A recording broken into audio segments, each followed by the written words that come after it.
2019లో అట ఒక టీడీపీ సామాన్య కార్యకర్త సోషల్ మీడియాలో అబ్యూజివ్గా అసహ్యంగా పోస్టులు పెడితే దానికేదో స్టేషన్లో కంప్లైంట్ వెళ్ళిందట. పోలీసులు డ్యూ ప్రొసీజర్ ఫాలో అయ్యుంటారు. దానికి నాకు సంబంధం ఏంటి? ఇప్పుడు ఈ కట్టు కథను ఎలా వెళ్ళారంటే, ఈ వ్యక్తిని ఎమ్మెల్యే కంప్లైంట్ ఇప్పిస్తాడు. ఇక్కడ పోలీసులు కంప్లైంట్ నమోదు చేస్తే అది ఎమ్మెల్యేనే చేపించాడు, ఈ పుల్లారావు గారేనని అనుకుంటారు జనం అని చెప్పి ఇక్కడ ఇప్పించి ఇక్కడ ఏమీ చేయకుండా మళ్ళా ఇదే కంప్లైంట్ని హైకోర్టులో ఇప్పిస్తారు.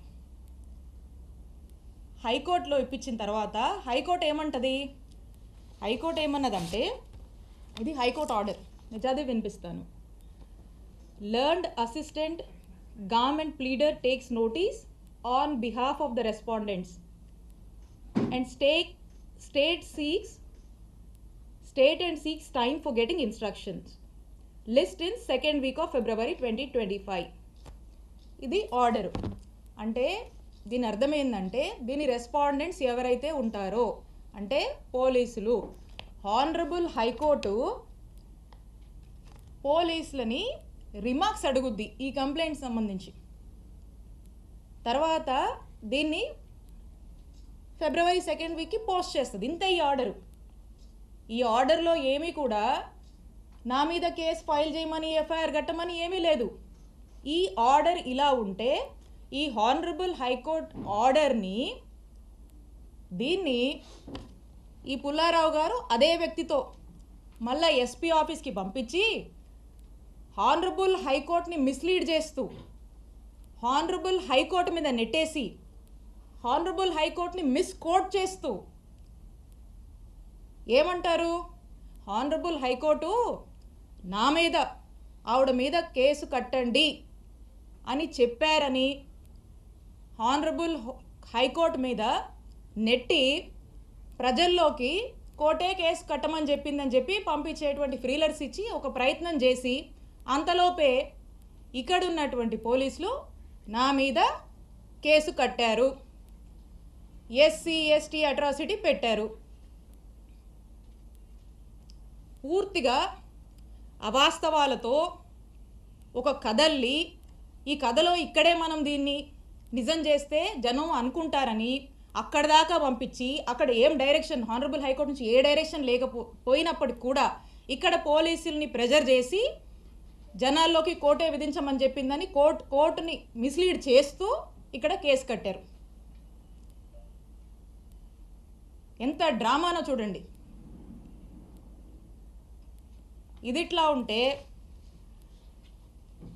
రాష్ట్రంలో ఎలక్ట్రిసిటీ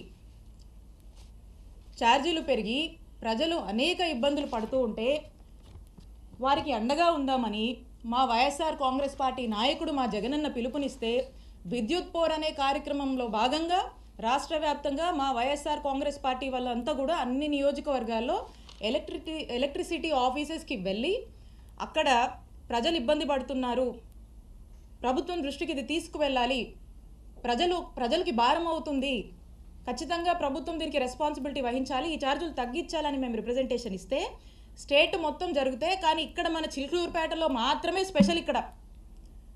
ఇక్కడ మా వైఎస్ఆర్ కాంగ్రెస్ పార్టీ నాయకుల మీద, యాక్టివ్ లీడర్స్ కార్యకర్తల మీద 30 మంది మీద నాతో సహా ఇక్కడ కేసు కట్టారు. ఇక్కడంట వైఎస్ఆర్ కాంగ్రెస్ పార్టీకి సంబంధించినటువంటి నాయకులు కార్యకర్తలు బయటికి రావద్దు, యాక్టివిటీస్ చేయొద్దు, ఎక్కడ కూడా గొంతెత్తి మాట్లాడొద్దు, ఎవ్వరూ కదలాడకూడదంట. ప్రతి గ్రామం నుంచి ఈ రోజున పోలీస్ స్టేషన్లో కేసులు పెట్టడం, పోలీస్ స్టేషన్లోకి పిలిపించడము, హరాస్ చేయడము, తిట్టడము, కొట్టడము, కేసులు పెట్టడము, అరెస్టులు చేయడము, జైళ్ళకు తీసుకువెళ్ళడము, ఈ విధమైనటువంటి అరాచక పాలన చిలుకూరుపేట నియోజకవర్గంలో నడుస్తోంది. ఇదట్లా ఉంటే ఇక్కడున్న చాలామందికి తెలుసు, మా మామగారు